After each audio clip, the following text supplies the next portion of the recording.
CDS Anil Chauhan, उनके बयान के बाद में न केवल भारत में बल्कि पूरी दुनिया में इस बात की चर्चा हो रही है कि क्या वाकई भारत के विमान गिरे।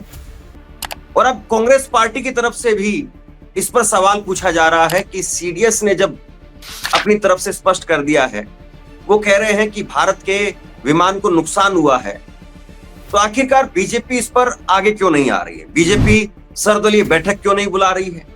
प्रधानमंत्री की तरफ से या सरकार की तरफ से आधिकारिक तौर पर प्रेस कॉन्फ्रेंस करके इस पर स्पष्ट क्यों नहीं किया जा रहा?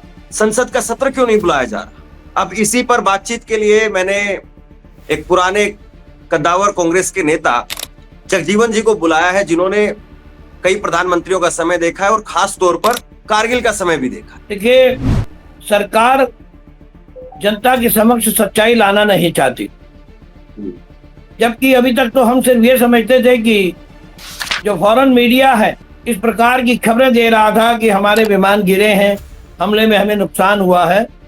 लेकिन अब तो सीडीएस की रिपोर्ट जब सामने आई, सीडीएस ने खुद अपने इंटरव्यू के अंदर इस बात को स्वीकारा है कि मैं ये नहीं कहता कि कितने गिरे, लेकिन मैं ये कहना चाहता हूँ कि क्यों गिरे। इसका मतलब वो कुछ तकनीकी कमियों की बात कर रहे हैं या हमारे दिशा निर्देश में सरकार के किसी पहलू पर कमी रह गई, इस बात को उन्होंने उठाया है। आज सरकार से हम कांग्रेस क्या मांग कर रही है? हम यही तो कह रहे हैं कि आप संसद के बटन पर सारी जानकारी लाइए। जनता जानना चाहती है कि हमने क्या पाया और क्या खोया। हम इसकी विवेचना करें। अगर हमारी कहीं कमी रही है तो सरकार को स्वीकार करना चाहिए। 1962 के अंदर नेहरू जी ने स्वीकार किया था।